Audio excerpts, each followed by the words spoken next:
السلام علیکم دوستو، آج کی کہانی کا نام ہے بندر، آم اور استاد صاحب۔ ایک اسکول کے استاد صاحب ہر روز دوپہر کو چھت پر بیٹھ کر پرسکون طریقے سے آم کھایا کرتے تھے۔ پورے اسکول میں کوئی شور نہیں، نہ بچے نہ ہنگامہ، صرف وہ چھت اور آموں کی خوشبو۔ لیکن استاد صاحب کی اس آم والی تراپی پر ایک بندر کی بھی گہری نظریں تھیں۔ وہ بندر روز چھت کے قریب بجلی کے کھمبے پر بیٹھ کر استاد صاحب کو بڑے غور سے دیکھتا۔ استاد صاحب سوچتے ہیں، یہ بندر مجھے کیوں ایسے دیکھتا ہے؟ کیا آم کھانے کی کلاس لینا چاہتا ہے؟ بندر سوچتا ہے، یہ آدمی اکیلا اتنے مزے سے آم کھا رہا ہے، کوئی بانٹنے کا ارادہ بھی نہیں۔ ایک دن ہوا یوں، استاد صاحب نے آم کا چھلکا پھینکا اور بندر نے دھڑ سے چھلکا ہوا میں ہی کیچ کر لیا۔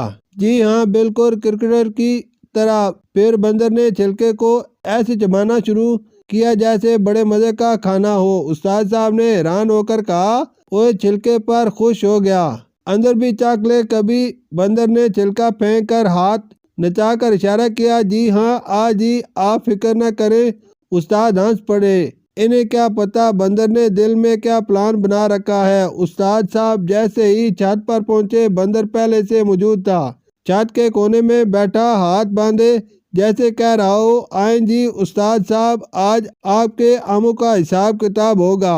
استاد نے سوچا، یہ بندر کچھ زیادہ ہی فری ہو رہا ہے۔ انہوں نے پہلی کلی کاٹا، بندر نے گہری آہ بھری، ہائے مزہ! استاد ہنس سے بغیر نہ رہ سکے۔ لیکن اصل ڈرامہ تب ہوا۔ استاد صاحب نے سوچا، چلو آج اس کا امتحان لیتے ہیں۔ انہوں نے ایک آم کا ٹکڑا آہستہ سے زمین پر رکھا اور خود چھپ کر کھڑے ہو گئے۔ بندر آہستہ آہستہ چلا، چاروں طرف دیکھا، پھر بجلی کی رفتار سے ٹکڑا اٹھایا اور سیدھا استاد صاحب کے اسٹول پر بیٹھ کر آم کھانے لگا، بلکہ اسی جگہ بیٹھا جہاں استاد صاحب بیٹھے تھے۔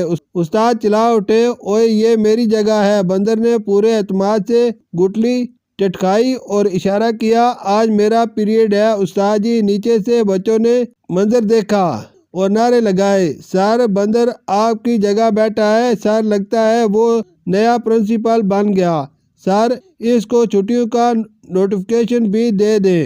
استاد صاحب شرمندہ بھی ہوئے اور ہنس بھی پڑے۔ بندر یہ سب دیکھ کر اور خوش ہوا، چھت پر دوڑے لگائیں، رسیاں جھولیں اور جاتے جاتے استاد صاحب کی ٹوپی بھی سر سے اٹھا کر لے بھاگا۔